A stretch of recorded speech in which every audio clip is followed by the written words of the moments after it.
سیاسی مسئلہ نہیں ہے یا یہ لیگل مسئلہ نہیں ہے, یہ معاشرے کا مسئلہ بھی ہے.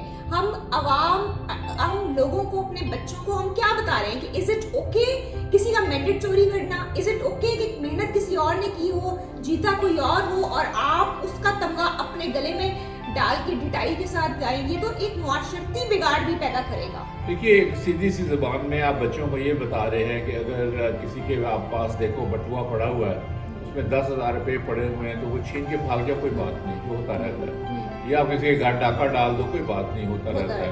یا مار قتل کر دو.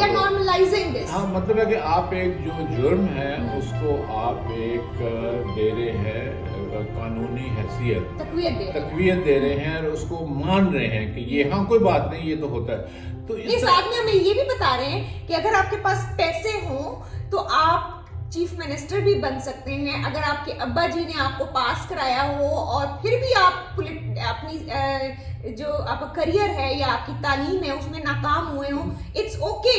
آپ کے پاس صرف پیسے ہونے چاہیے اور آپ کو لوگوں کو خریدنا آنا چاہیے تو آپ چیف منسٹر بن سکتے ہیں. ہاں نہیں, پیسے ہونے چاہیے, اور پھر آپ کو بوٹ پالش بھی کرنے اچھی طرح آنے چاہیے, کیونکہ یہ آپ کو وہ خود بھی انہوں نے محترمہ نے کہا ہوا ہے کہ کیا اس میں ہوتا ہے, مجھے پتا ہے کیا ہوتا ہے, بوٹ پالش اچھی طرح کرنے پڑتے ہیں. ماما وہ کس کی طرف کہہ رہی ہیں, ہم سب کو پتا, یہ ان لوگوں کو کہہ رہے ہیں جن کا کام ہے سرحدوں کی حفاظت کرنا, نہ کہ سیاسی معاملات میں دخل دینا. اس سے ملک کی جو سلامتی ہے وہ بھی کمزور ہوگی, اور باقی جو ملک کے ادارے ہیں وہ بھی تباہ کر دیے گئے ہیں, ان کو آپ کیسے ٹھیک کریں گے؟